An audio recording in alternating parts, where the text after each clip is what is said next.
aqui, ó. Faz parte dessa discussão aí, né? Que eu queria assinalar para vocês, que é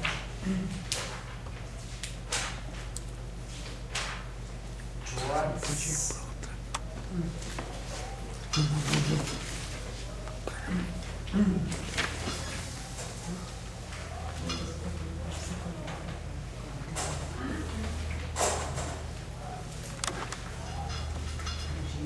Pedrados pra caramba.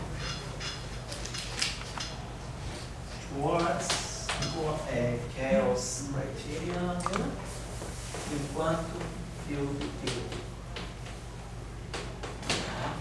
Esse aqui é o Physics Letters A 296, ano 2002.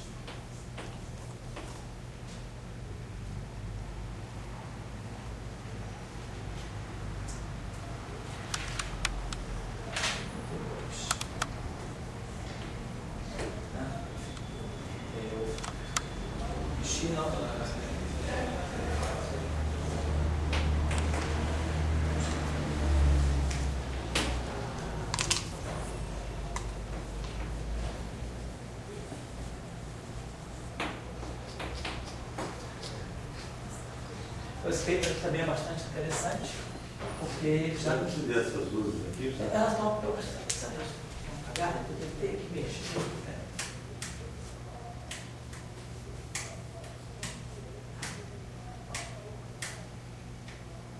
Engraçado, elas estão assim, ó. Ela não está ficando acesa. Agora você vai. Então esse trabalho aqui também, ele faz essa discussão, né, do sistema mecânico e depois ele tenta, o esforço dele é ver como é que ele pode levar, criar, né, critérios para poder se discutir cálculo diretamente em teoria de campo. Porque esses trabalhos aqui que eu mencionei para vocês, do Savit, aquele outro, né, do Savit com o colaborador dele, que era o, então esqueci o nome, acho, Azatriano, esses trabalhos aí, eles usam o seguinte, eles querem saber se tem causa em teoria de campos. Então, o que eles fazem? Eles pegam o modelo mecânico correspondente, vê se no modelo mecânico tem causa e aí usa isso como critério para dizer que a teoria de campos correspondente tem causa. A ideia deles aqui, desse trabalho, é diretamente elaborar critérios para ver se uma teoria de campos tem causa. Mas olhando diretamente a teoria de campos, não passando pelo modelo mecânico. Tá? Olhando diretamente? Diretamente. Ele tenta dar critérios diretamente em termos dos campos, sem precisar construir o modelo mecânico. Tá? Então essa é um pouco a ideia desses trabalhos. Então com isso aí era o que eu estava pretendendo um pouco chamar a atenção de vocês, porque é interessante muitas vezes, né, em teoria de campos, a gente vê o modelo mecânico correspondente já dá uma ideia do que a teoria pode estar descrevendo, porque a gente está pegando um setor, a gente está pegando um tipo de dependência dos campos e vendo se aquele regime, a teoria de campos, ou o modelo mecânico consistente, o modelo mecânico correspondente é consistente. Vamos pegar aqui uma outra situação que pode ser ilustrativa para nós, que seria pegar uma situação que seria ilustrativa, que é a seguinte. Vamos pegar um modelo que a gente estudou aqui também, que é um modelo o modelo sigma não linear. Nós tínhamos estudado aqui numa parte do nosso curso, o modelo sigma não linear. Vamos pegar uma densidade lagrangiana correspondente ao modelo sigma não linear. Pode estar dando, né? Vai transformar em mecânico. Isso, vamos transformar em mecânico, exatamente.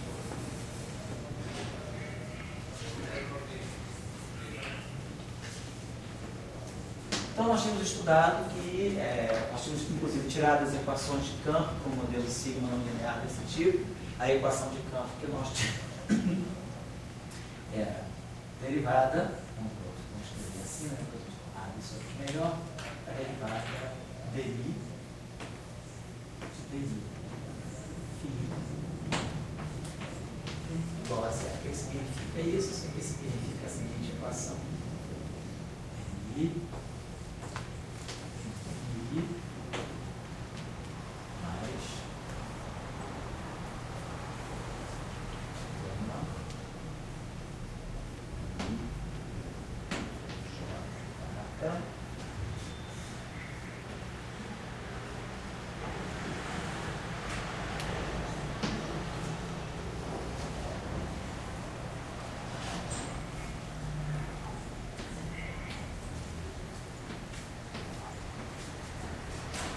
Nós tínhamos estudado, né, essa roupa, você lembra?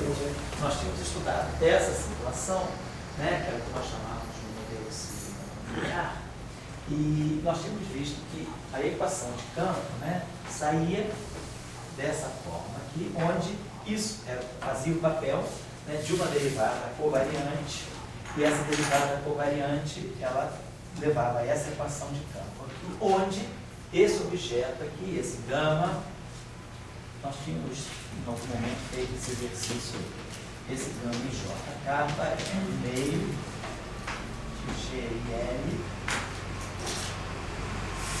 J L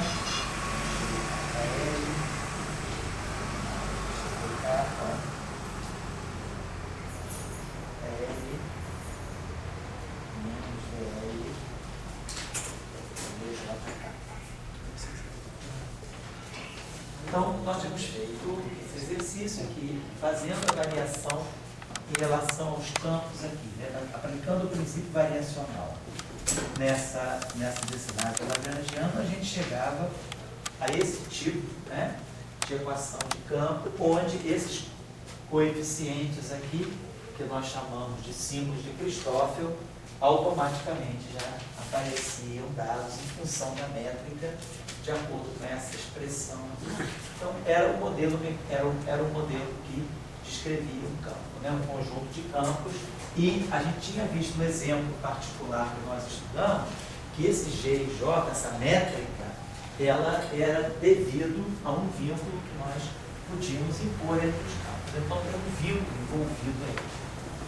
Então, só para ficar mais clara essa associação que nós queremos fazer entre o modelo mecânico, entre uma teoria de campos e um modelo mecânico, vamos ver então o modelo mecânico correspondente a isso aí. Então, nossa ideia é, bom, se a gente fizer pode fazer redução dimensional, mas nesse caso eu acho que a coisa mais interessante seria ver direto a teoria, o modelo mecânico, e para uma dimensão. Quando a gente fala que vai fazer o modelo mecânico, significa que a gente está indo para D igual a 1, uma dimensão. Ou seja, significa que eu só tenho o manifold de tempo. A única coordenada que eu tenho é o tempo, eu não tenho coordenadas espaciais. Então, significa que todos esses campos aí, o meu campo φ, que é uma função de Tx, ele vai perder a dependência em x e vai ser simplesmente função dos t's. Tá legal? Então, com isso, a gente vai chegar ao lagrangiano, que vai ser claramente o meio de GJ de φ, dos φs, né? E aí aqui nós vamos ter φ ponto, e J ponto. Então, o que nós estamos vendo é um lagrangiano que tem um termo cinético, isso aqui é um típico termo cinético, e com esse coeficiente aqui, com essa métrica aqui, mas que são termos, né, que dependem de φ. Então, dependendo dessa métrica, por exemplo, se nós tivermos o caso de uma n-esfera, se nós tivermos, por exemplo, né, uma métrica desse tipo, GJ igual a delta J mais I J sobre 1 menos ficar ao quadrado, ficar. Então, é claro, nesse caso aqui, esse pedacinho aqui vai me dar exatamente o termo cinético, e esses termos aqui vão estar dando os termos de tipo interação. Mas então a gente está ganhando um modelo unidimensional. Então, isso aqui é um conjunto, agora é uma partícula com esses n graus de liberdade, essas coordenadas i podem ir de 1 até n, né, e o Q que o pai. e o que esse sistema poderia estar descrevendo para nós. Então, a gente estaria, claro, a equação de campo que nós teríamos nesse caso seria exatamente essa equação aqui, uma derivada segunda no tempo, então eu teria isso aqui, ó, φ dois pontos, aqui nós teríamos φj ponto.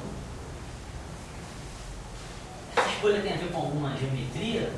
Qual escolha? Essa escolha do jeito Tem. de... Esse caso aqui, nesse particular exemplo, Mário, nós estaríamos falando aqui de uma n-esfera.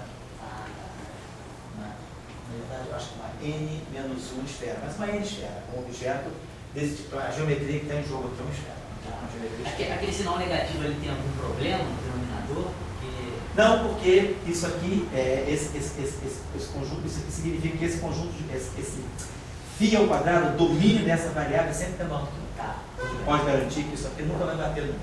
Então não explode. Isso é uma coisa Tá. física, tá?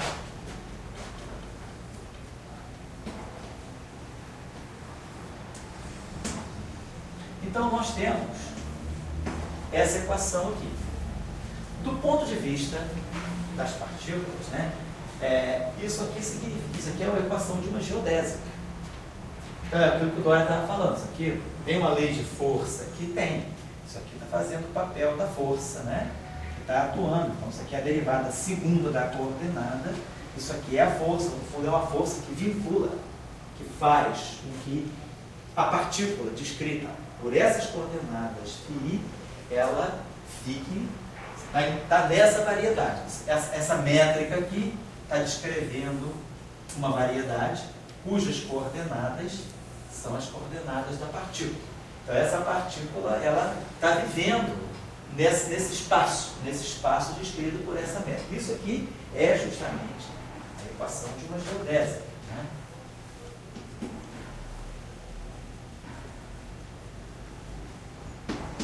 Se a gente pensar, por exemplo, e vamos esquecer isso aqui um instantinho, como é que a gente ficaria com uma equação, como é que a gente poderia pensar, né, na equação de uma geodésica? Por exemplo, a gente imagina que se a gente pegasse a ação de uma partícula, né? Se a gente pegar a ação de uma partícula, vai ser integral em ds. A gente geralmente coloca mcds, partícula livre, né? Então lembrar que esse ds aqui, né, pode pensar, escrever isso aqui dessa maneira. Isso aqui é mc raiz de ds2. Então isso aqui é um gj dxi ds, né, dxj ds. Essa aqui é a raiz de... Deixa eu colocar isso de outra forma.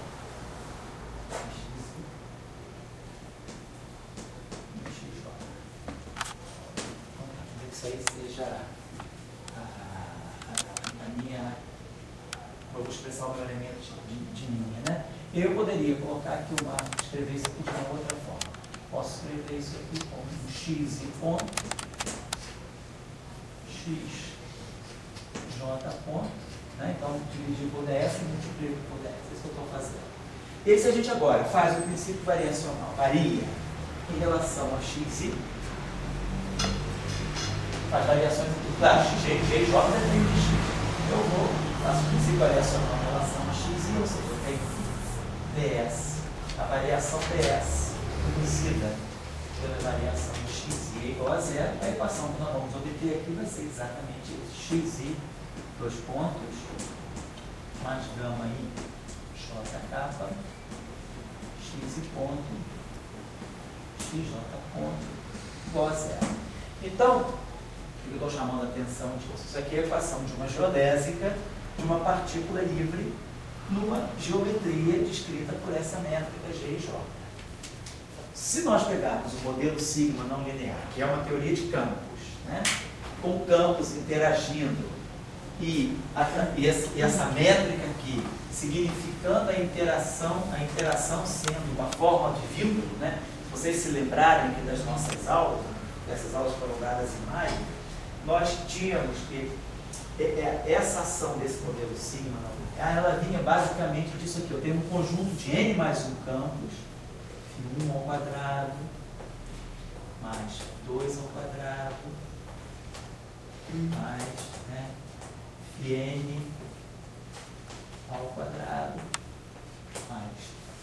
Então, suponhamos que eu tenho um conjunto de n mais 1 campos satisfazendo a esse vínculo aqui. Eu tenho n mais 1 campo, eu tenho que faltar no espaço, n mais 1 dimensional com esse vínculo. Então, esse vínculo está definindo uma esfera n-dimensional.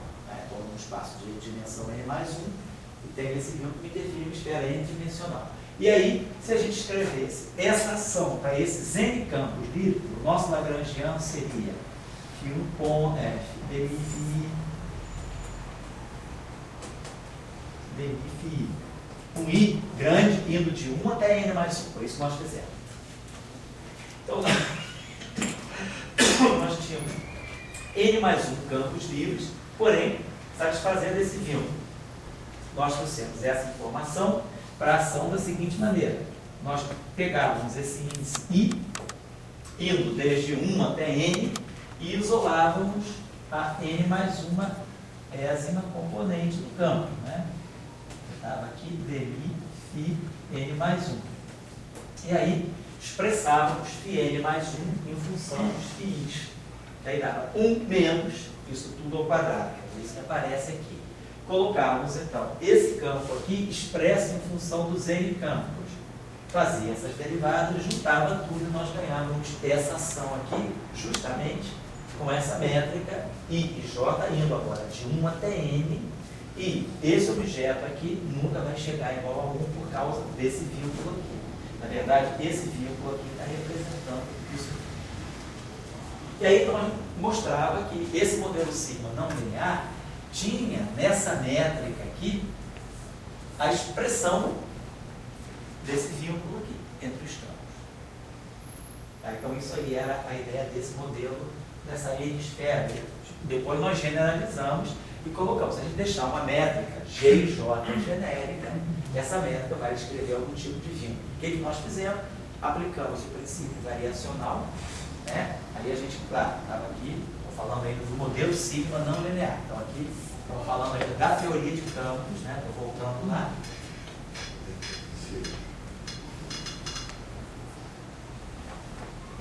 E aí usava o princípio variacional para chegar àquela nossa equação de campo aqui.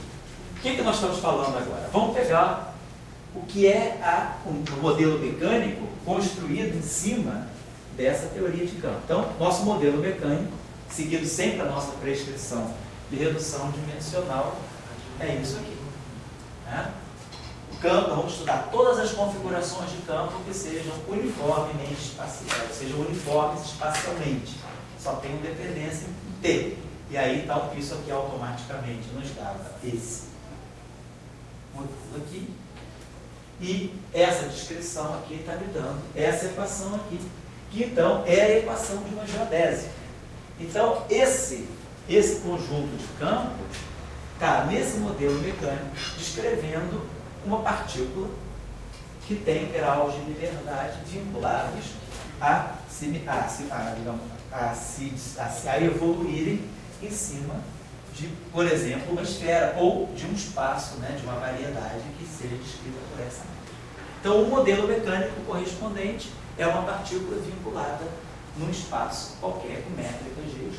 Então, a gente faz de novo o modelo. A teoria quântica de campos, não. A teoria quântica é uma teoria clássica. A teoria de campos, não. Não é um sistema de partículas. O que a gente tem são campos escalares, né, associados a esse vínculo. Mas o modelo mecânico tem essa interpretação. E a geometria toda do modelo sigma não linear, ela fica trazida para cá. E aquilo que é a equação de campo para nós, no modelo mecânico correspondente, é a equação de uma geodésica. Ou seja, eu estou descrevendo uma partícula livre nessa geometria, nesse espaço aqui.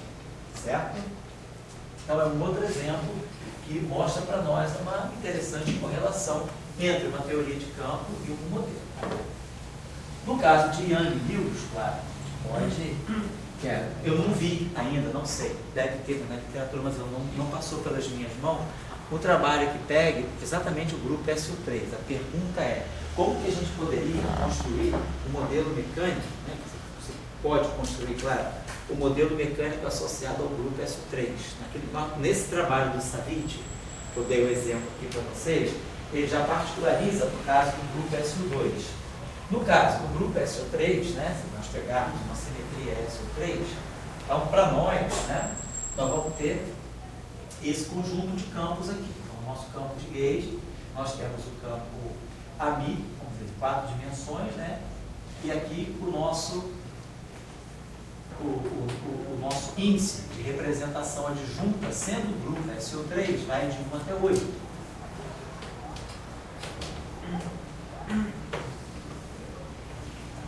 E quando a gente vai olhar o modelo mecânico correspondente, nós vamos ter a componente A0A. Então, nós podemos trabalhar no gauge temporal e vamos tomar essa componente como sendo zero. Então, o que vai sobrar para nós vão ser as componentes espaciais. Então, diferentemente do caso do SO2, onde eu tinha 3 vezes 3, eu tinha 9 coordenadas, 9 graus de liberdade, e aí no trabalho deles, né, no caso do SO2, eles associam a 3 coordenadas translacionais e 3 coordenadas angulares e 3 coordenadas de spin isotôpico. Nesse caso aqui, por exemplo, nós temos 24 componentes. Então a pergunta é, né, nesse modelo mecânico, nós temos esses 24 graus de liberdade, e como é que nós podemos parametrizar esses 24 graus de liberdade em termos de coordenadas? Quantas coordenadas angulares eu vou ter, por exemplo? Então, no grupo SO3, né? Então, vamos pensar que dentro do grupo SO3, claro que eu tenho o grupo SO3, o SO3 está aqui dentro. Então, certamente eu tenho 3 coordenadas angulares, que foi provavelmente o que o Savide fez. Mas, nós vamos ter coordenadas a mais. Então, eu ainda não vi nenhum trabalho, você procure ver na literatura, por exemplo, se vocês teriam, tipo assim, uma mecânica clássica, né? Quer dizer, uma Yang-Mills Classical Mechanics, um grupo de gauge SO3.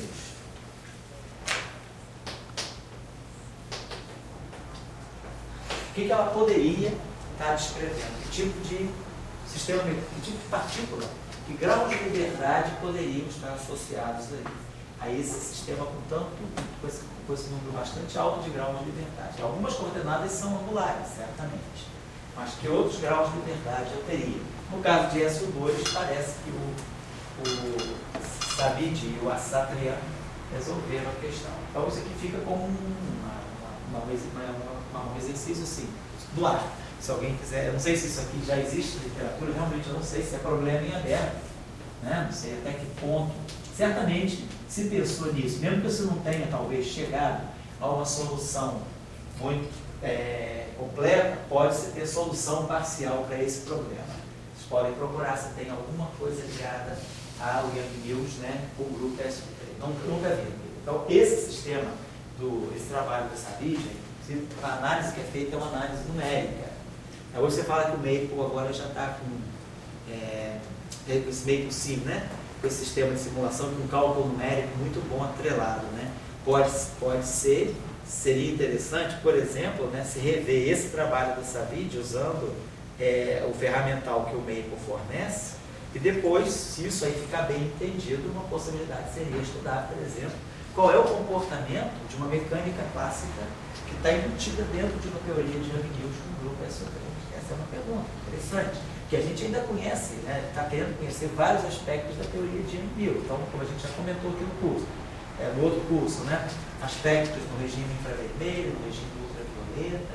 E aí, a questão é, e os sistemas mecânicos que saem daí? Que tipo de comportamento a gente vai ter, né? Então, isso aí poderia ser uma questão interessante para o caso do SO3. Deixo isso aí como exercício para se pensar. Eu já vou terminar. Bom, então, o que é isso? Oi. Você tem, quando se volta do sistema mecânico, o campo tinha uma transformação de gauge. Certo. A coordenada de realidade sobre gauge. Isso, vai ter a transformação de gauge. Vai ter uma transformação de gauge. Isso, vai. Tá lá. Vamos pensar assim. A minha, por exemplo. Vamos pegar a transformação infinitesimal. Então, nós temos aqui menos F, A, C, os parâmetros alfa, B, A, ABC. E aqui tinha o termo que era mais DI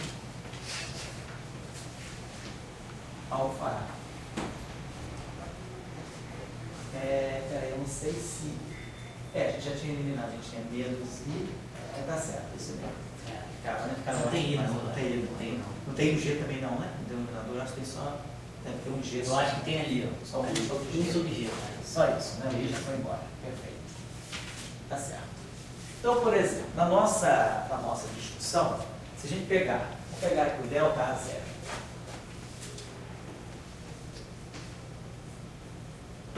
Então, menos F, ABC, alfa B, A0C, mais 1 sobre G, DDT do alfa A. E as componentes espaciais, delta AI.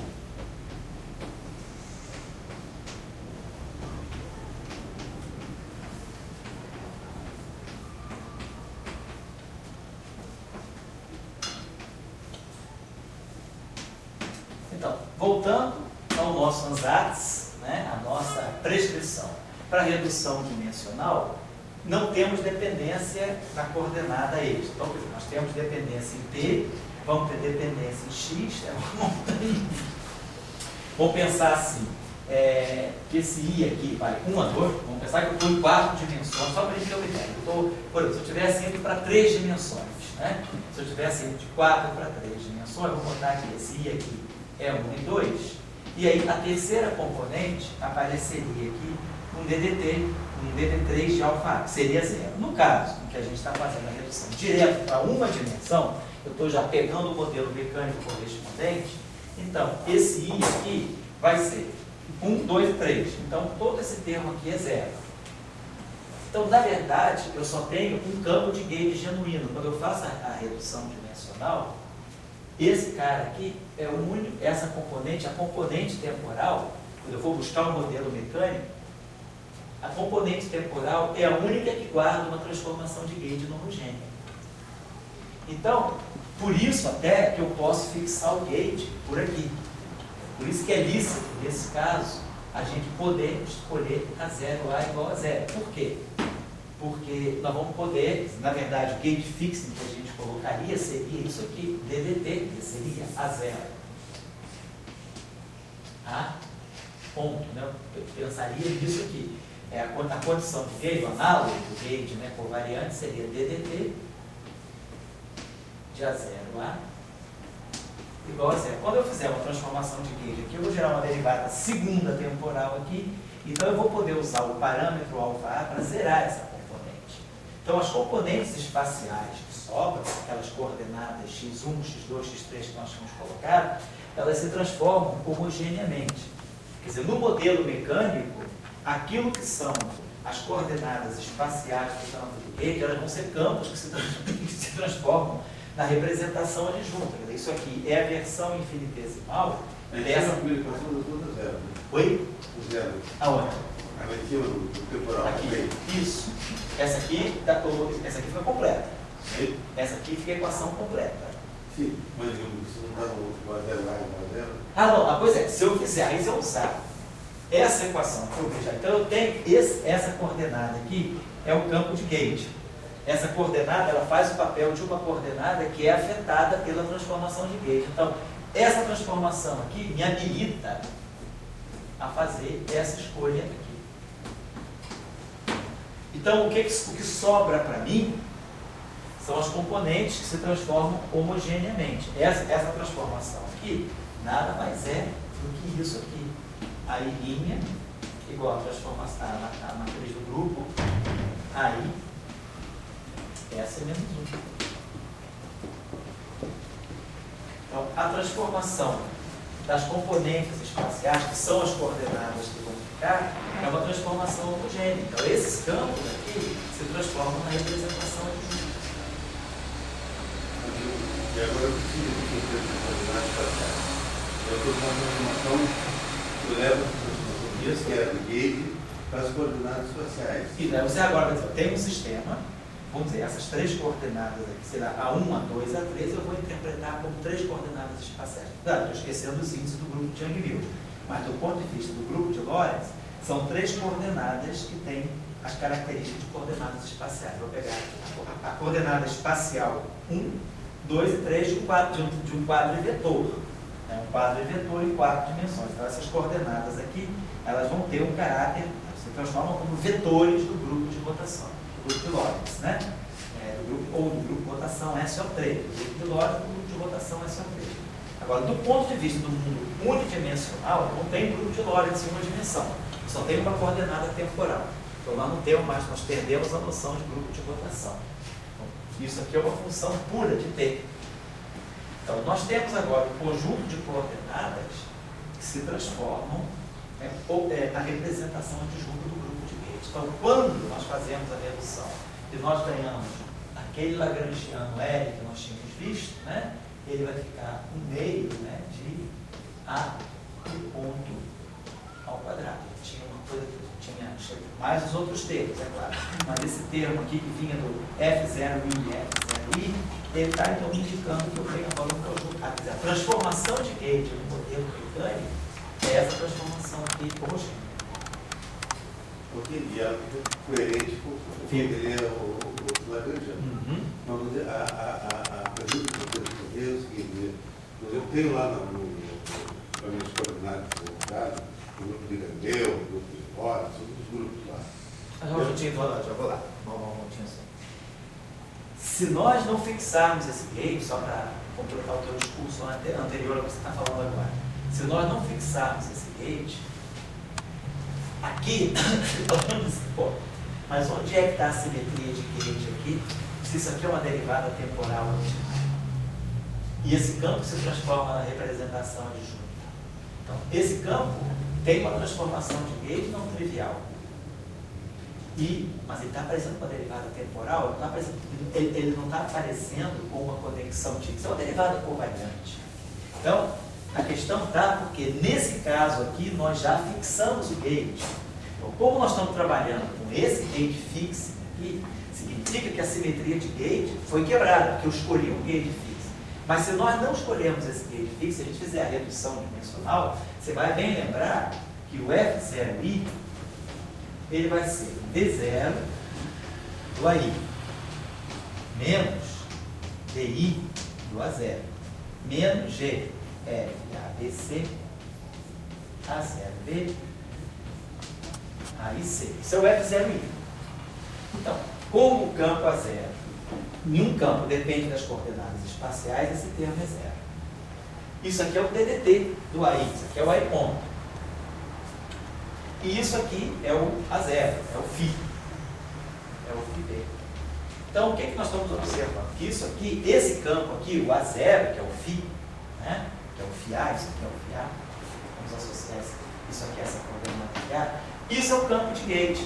Eu tenho uma teoria, vamos dizer assim, eu tenho um modelo de gauge em uma dimensão, onde Φ faz o papel de potencial de gauge para essa simetria. Agora, o meu parâmetro alfa só depende de T. O parâmetro alfa é uma função só de T. E eu tenho um campo de gauge associado a essa direção temporal, que é o Φ. Então, esse termo aqui, esse DDT, isso aqui é um DDT. Eu até colocar assim, DDT. Só tem dependência T. Menos o Φ, isso aqui é que vai estar fazendo o papel da derivada covariante. Isso aqui faz o papel de DDT de AI. Onde a derivada covariante é AI menos GF ABC. Ou seja, isso aqui está na representação adjunta. Isso aqui é a mesma coisa que DDT de AI sendo o seguinte, ó, DDT de AI mais IG comutador de φ. Então, se eu não fixar o gauge, o F0I vai dar um meio do DDT de AI ao quadrado. Então, aparece automaticamente uma derivada covariante. Só que a derivada covariante agora é na direção do tempo, porque só tem derivada temporal, só tem dependência em T. Então, esse campo aqui está na representação adjunta, como nós sabemos, tá? Essa coordenada aqui está na representação adjunta, mas a derivada que está aparecendo aqui é a derivada covariante com essa conexão de gauge, com esse campo de gauge, φ de t. Então, eu não fixei o gauge. Agora, se eu fixar o gauge, obviamente, isso aqui é 0, isso aqui é 0, e essa derivada covariante vira derivada ordinária. Eu olho para o Lagrangiano e falo, não tem mais simetria de gauge nenhum, porque a minha transformação é isso aqui, ó, isso aqui é um S de t, essa é menos 1 de t, é tudo função de t. Então, como é que pode um campo que se transforma, tem transformação de gauge, ele ter a derivada temporal ordinária? Ele teria que ter a derivada temporal covariante, mas aí a gente fala, não fixando o gauge, fica tudo manifestamente invariante de gauge. Agora, o problema foi porque se eu fixo o gauge, essa derivada aqui vira isso. No trabalho do Savige, ele já dá o gauge fixado. Então, se a gente olhar esse hamiltoniano dele, você não vai ver a simetria de gauge. Tá, mas pode. O cara sai da teoria de gauge, chega numa teoria que não tem invariância de gauge, mas porque ele fixou o gauge. No meio do caminho, na hora que ele fez a redução dimensional, ele fixou o gauge. Nós podemos deixar o campo, né? Nós podemos fazer a redução dimensional toda sem fixar o gauge. Aí, quando a gente chega em uma dimensão, o modelo mecânico é invariante de gauge. E a derivada temporal que vai aparecer aqui é automaticamente uma derivada temporal covariante de gauge. Ó. Só que o campo de gauge é um escalar. Por quê? Porque o meu problema é unidimensional. Eu não tenho mais derivada dele. Então, o meu campo de gauge não é mais um amigo. Meu problema é unidimensional, é um problema DDT. Só tem dependência no tempo. Então, o meu potencial de gauge só vai ter componente na direção temporal. Então, por isso que aparece um escalar φ. Então, esse φ aqui é, vamos dizer assim, é o campo de gauge de um modelo mecânico invariante de gauge unidimensional. O modelo é unidimensional, só tem um campo de gauge na direção T, que é o φ. E aí fica tudo automático. Então, a pergunta que você fez sobre o campo de como é que ficam as transformações, então, as coordenadas do sistema mecânico, elas se transformam na representação adjunta. E o termo cinético para elas aparece naturalmente para a derivada covariante de gauge. Então, você ganha um modelo mecânico que é manifestamente invariante de gauge. Você não perde invariância de gauge hora nenhuma. Na hora de você fixar o gauge, sim. Na hora que qualquer pessoa que fixa o gauge quebra a invariância de gauge. Fixar o gauge significa justamente escolher um referencial no espaço de transformações de gauge. Aí você quebra a simetria de gauge. Mas aí é porque é uma escolha de gauge. Tá claro? Então, fica tudo automático. Eu tenho duas perguntas. Uma, quer dizer, o que seria derivada do tempo mecânica seria derivada covariante. Isso. Quer dizer, uma lei de Newton, uma segunda lei de Newton, seria uma derivada covariante. A segunda lei de Newton, por exemplo, se você fosse tirar a equação, a lei de Newton aqui, eu ia ter alguma coisa assim. DDT de AI igual, algum FI aqui. Mas a derivada temporal, se você fizer o princípio variacional aqui, você tem isso. DDT de AI. DDT de AI. Quando você vai fazer o princípio variacional, você vai gerar um fator 2, vai cancelar esse 2, e vai ficar DDT de delta I. Aí você vai fazer uma integração com par. Você vai ter DDT, derivada covariante, de DDT de AI, delta de AI. Como isso aqui agora é invariante de gauge, então nós sabemos que a derivada covariante é uma derivada ordinária. Então, no fundo, eu estou jogando fora o termo de superfície. Então, eu posso integrar por partes isso aqui. Então, a minha equação de campo vai ficar DDT de DDT aí, mais igual a zero. Então, eu ganho uma equação de Young-Mills para as coordenadas aí generalizadas, que são equações de Young-Mills também covariantes de gauge. Aparece a derivada covariante. Claro, se eu fixo o gauge e faço o A0, que é o φ igual a zero, isso aqui vira derivada ordinária. Mas, se eu mantenho, né, que eu quero levar a simetria de gauge até a última instância, eu vou ganhar, vamos dizer assim, a equação de Euler-Lagrange para esse sistema mecânico com derivadas temporais covariantes de gauge. Então, é como se estivesse dizendo, então eu tenho uma lei de Newton, né, que é aceleração não em relação à derivada temporal ordinária, mas com a derivada temporal covariante de Gauge. Tá tudo. Você leva, quer dizer, o sistema, se é invariante de Gauge de 4 dimensões, naturalmente o sistema mecânico vai ser invariante de Gauge também. Você pode, se não for, é porque você errou no processo de redução dimensional. Tá certo? Agora, a outra pergunta que eu tenho é o seguinte, né? Você, como você trabalhou em Mills, puxou daí você pensou essa simetria do campo na representação de Newton. Agora, daí, aquele espaço-tempo lá que tinha, tem lá, ou é Galileano, ou é Lorentz, e como é que você, esse S, aí S menos 1, esse S no dia está ligado com um grupo de Galileu, um grupo de Lorentz? Não, esse S, ele é a transformação de Gauge do espaço interno, ele é a transformação de S N. Lembre-se? Mas ele não está transformando lá o X agora? Ah, não, entendi. Não, ele não está transformando necessariamente o X. Ele está transformando, porque eu estou chamando aquilo de X porque eu quero. Ele está transformando um objeto que tem caráter espacial. Não significa que é necessariamente o mesmo X. Quer dizer, eu não estou dizendo, quando eu digo assim, eu tenho AMI de TX. Aí, vou fazer a redução para o sistema mecânico. Vou pegar o A0 de TX e o AI de TX. Aí eu vou abandonar a dependência X. Eu tenho no sistema mecânico esse A0 de T e AI de T. Agora, quando eu identifico esse AI de T com um certo XI, né, esse X que está aqui não tem nada a ver com esse X que está aqui. Eu não estou dizendo que é a coordenada espacial que estava presente aqui. Eu estou dizendo que é uma coordenada que tem caráter vetorial, que tem caráter de componente de vetor, mas que não é necessariamente a coordenada. Então, essa transformação S que está aqui, que é a transformação de SUN, é exponencial de I alfa A de TX. Geradores de A, esse X que está aqui, que eu agora, quando eu olho o sistema mecânico, essa dependência desaparece também, então eu tenho alfa A de T.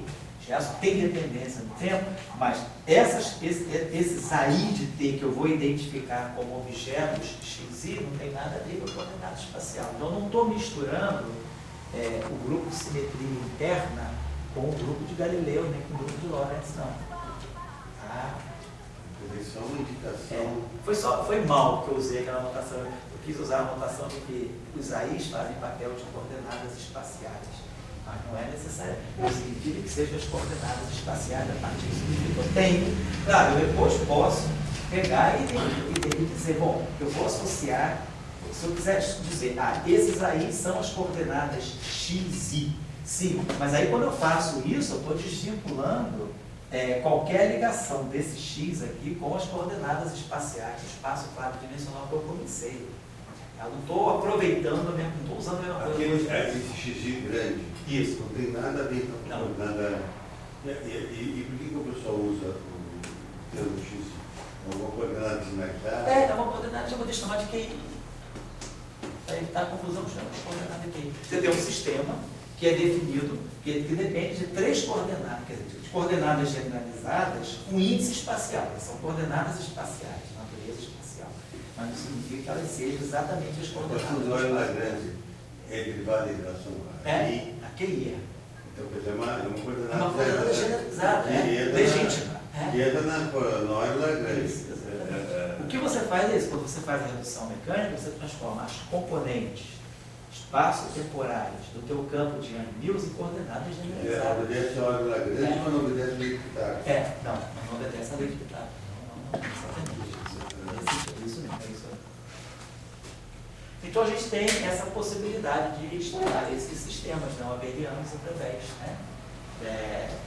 do Yang-Mills correspondente na mecânica.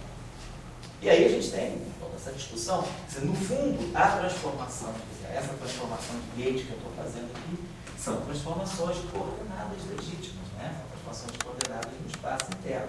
A pergunta é agora, como é que eu poderia fazer transformações de gauge, né, transformações de coordenadas dependentes dos campos também.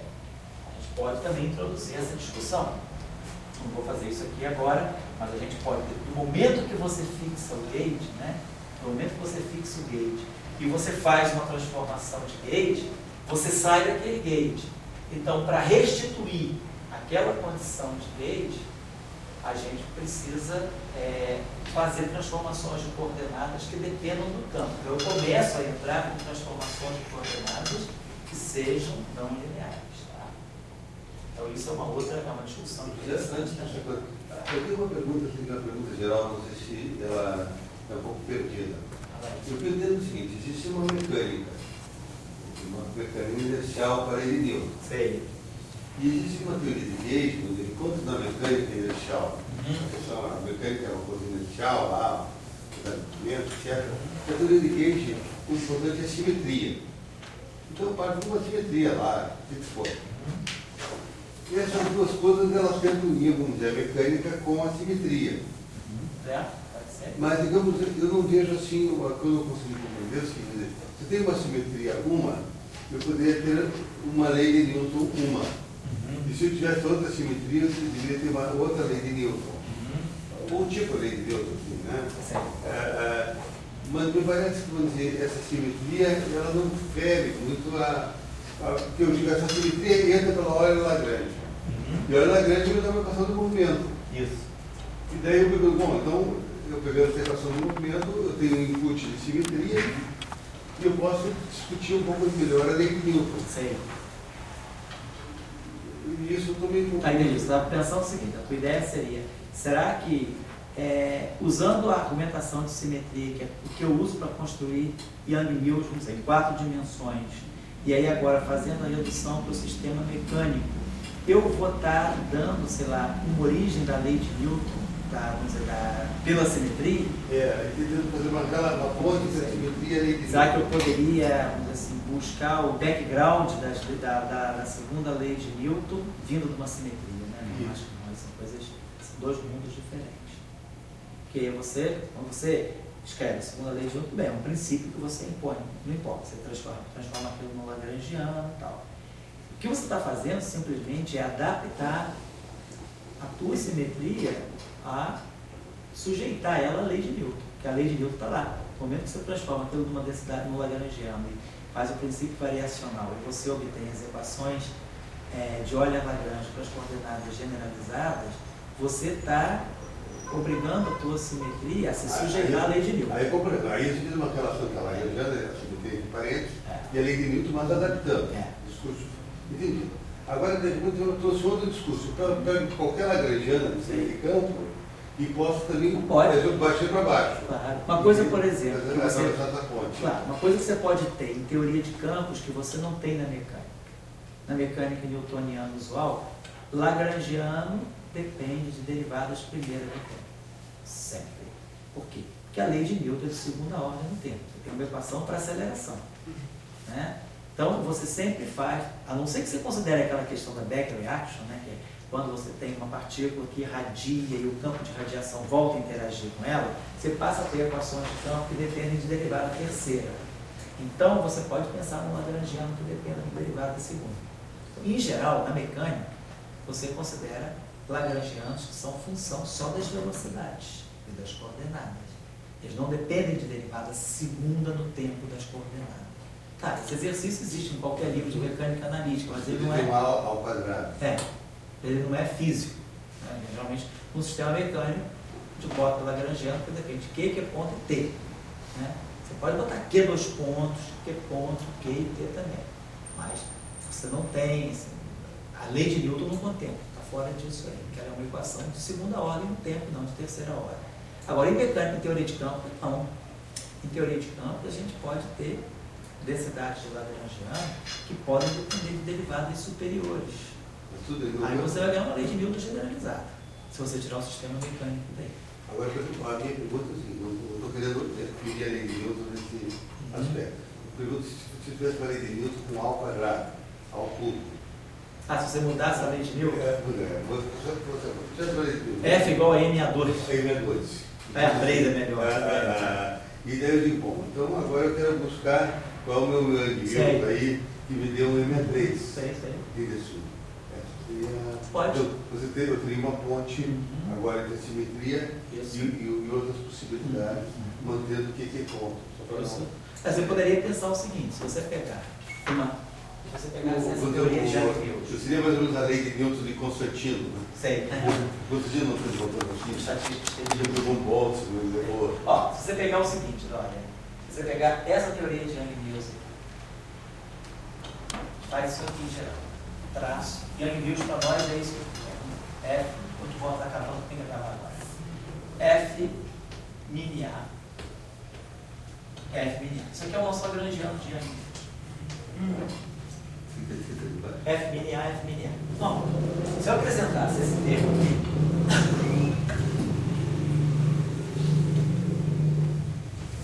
dB, F capa lambda, tá?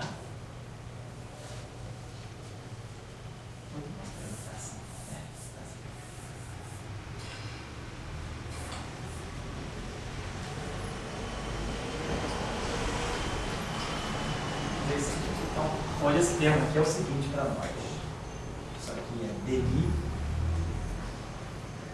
F capa lambda, menos G, F A B C, A D, F capa lambda C. Se eu tivesse isso, se eu acrescentasse esse termo,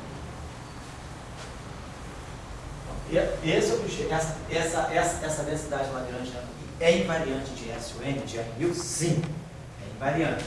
Esse termo aqui, nós já estamos cansados de saber, S ou N é invariante de Yang-Mills, e esse aqui também. Eu posso escrever aquele termo ali sob essa forma. Da mesma forma como eu escrevo esse termo, a menos de constantes, né, numéricas, eu escrevo aquele termo ali como traço de F mini, F mini, aquele termo de lá eu vou escrever como traço de dB. F capa lambda, dB, F capa lambda. Então, cada derivada dessa se transforma com S, dB, S é menos 1. O F capa lambda se transforma com S, F capa lambda, S é menos 1. Vezes, esse dB aqui se transforma com S, dB, S é menos 1. Derivada superior. Então, isso aqui certamente vai te dar. Isso aqui é invariante de Gauge. É. Isso aqui vai te dar uma teoria de Yang-Mills? Vai. Agora, se você fizer um modelo mecânico correspondente, você vai ter um F igual a M a 3. Você vai ter uma forma, você vai ter um termo cúbico na aceleração. Por quê? Porque você vai ter um termo desse tipo aqui. Você vai ter dB, né? Aquele primeiro termo lá vai estar dB é fini. Mas esse segundo termo aqui, ele vai te dar D capa, dB, F mini. Então, você vai ter aqui um termo que tem 3 derivadas. Aqui vai ter um DDT, aqui vai ter um DDT, aqui vai ter um DDT. Aqui vai te dar alguma coisa com 2 derivadas. Aqui você vai ter alguma coisa com 1, 2, 3, aqui uma quarta derivada. Você tem uma derivada aqui, então você vai produzir alguma coisa que vai ser D0 de ANI. Então você vai ter ANI 2 pontos. E aqui você vai ter DDT, DDT, DDT, DDT. Você pode ter alguma coisa que vai ter ANI 4 pontos. Então, você tem aqui uma força que é proporcional, vamos dizer assim, à quarta derivada temporal. Então, eu acho que você pode, numa teoria de campos, quer dizer, a pergunta é, se você agora olha para um modelo mecânico com mais derivadas temporais, com F igual a MA, né? Não sei se você pensasse, sei lá, Isso aí daria a derivada, uma aceleração com uma aceleração quadrada. daria algo assim, escalará, sei lá, algo desse tipo, assim, se você tivesse isso aqui. Então, isso aqui vai dar um termo, né, em que você tem uma força, né? Isso aqui está te dando uma derivada quarta no tempo, e lá está te dando algo que tem derivada segunda no tempo, e aí do outro lado está te dando algo que tem derivada quarta no tempo, né? Então, aqui você tem derivada segunda, aqui você tem derivada terceira. A pergunta é, seria você ter um termo quártico na derivada, né? Poderia se perguntar isso aí, como é que eu posso escrever um termo. Claro, com um vetor só fica difícil, mas se você pensar que você tem mais coordenadas ali, não significa que a aceleração, esses sistemas são acoplados. Significa que a aceleração de uma coordenada vai ser a aceleração da outra. Você poderia ter um termo assim, vamos botar aqui um índice A de gauge, vetorial A, aceleração da coordenada A, aceleração da coordenada B, isso aqui dá um produto vetorial, escalar a aceleração, sei lá, da própria uma coordenada C, isso aqui é um número vezes, sei lá, a aceleração da coordenada A. Então você teria algo que é quártico na aceleração. Lembra-se? Quando a gente está falando dessas coordenadas, que o sistema é totalmente acoplado. Então, uma coisa é você ter x e ponto, x e 2 pontos, outra coisa é você ter o x2, x1, 2 pontos, x2, 2 pontos, você tem várias acelerações. As acelerações podem se compor. Você vê só o seguinte, é muito difícil a gente mudar assim a lei de Newton. Sei. Como você falou, a gente adapta uma Lagrangiana para a lei de Newton. A gente adapta para isso. Agora, isso é o que a gente aprende em mecânica. Agora, se você tem teoria de campo, vocês vão agora ter derivados superiores. Daí você já disse, já estou com uma outra aceleração. Então, a teoria de campo é mais rica no sentido de pluralidade de ideias. Entendeu? E a mecânica ela é extremamente estrita. Entendeu? Assim, então... Porque a gente está vinculado. Quais são os princípios fundamentais da teoria de campo? Sobre isso a gente vai falando na teoria quântica de campo. Causalidade, microcausalidade, unitariedade. A gente tem coisas muito mais amplas. Na mecânica a gente tem 3 leis muito restritivas. Né? Então o sistema fica muito amarrado. E aí a pergunta é a seguinte, será que não tem uma mecânica generalizada? Sabe? Eu acho que sim. Por exemplo, uma questão que é sempre que não é muito clara, assim, que é uma questão assim, eu pelo menos entendo pouquíssimo, né? Eu entendo o que eu vi quando eu era estudante de curso, eu nunca me debrucei, nunca trabalhei nessa questão, que é essa questão da back reaction, né? Quando uma partícula irradia, aquela equação de Abraham, né? Tem uma discussão muito boa até num dos livros do Leite Lopes, né? No livro do Landau também tem uma discussão boa, a partícula irradia, então ela cria um campo de radiação, mas aquele campo de radiação automaticamente interage com ela, então isso gera um termo que é proporcional, né? Um termo de no lagrangiano, que não é de derivada primeira, vocês têm termos de derivada segunda, você gera um termo, 3 derivadas, você gera uma lei de equação do movimento com 3 derivadas temporais, isso aí já é uma forma de você estar mexendo na lei de Newton, e isso vem de quê? Do campo. A partícula irradia, ela gera um campo de radiação, aí esse campo de radiação, que normalmente a gente pensa o seguinte, ela gera um campo de radiação e ela fica livre, ela não tem nada a ver, ela gera um campo e quem pega esse campo que se vire. Mas no problema real não, ela gera um campo de radiação e aí esse campo de radiação domina a região espacial onde ela própria está. Então ela fica sujeita à força de Lorentz do próprio campo que ela gerou. Então isso é o que a gente chama, uma alta interação, um back reaction. Isso modifica a lei de Newton, quer dizer, modifica a equação de movimento dessa partícula. É a chamada equação, eu acho que é de Abraham, não sei o que lá, mas é uma equação que descreve. O que vocês acham no livro do Landau? Livro do Landau de teoria de campo, de campo eletromagnético, e do livro do Leite Lopes. Tem um dos livros do Leite Lopes que eu acho que é o livro de eletrodinâmica dele, que tem essa discussão muito bem feita. E aí, quer dizer, no fundo, você aí já está diante de uma situação em que você tem que mexer na segunda lei de Newton. E quem faz isso? É o campo. E essa partícula gera um campo, e esse campo gera essa força extra de back reaction. Então, quando você, quer dizer, a lei de Newton, ela está pensando só na partícula, né? Ela esquece que essa partícula pode estar gerando um campo, e que esse campo pode auto-interagir com a partícula. Você está tirando isso da lei de Newton. Eu tenho muito da possibilidade de uma mecânica sistêmica. Sei. O que seria uma mecânica sistêmica? Isso que é da lei de Newton, é difícil você mexer assim.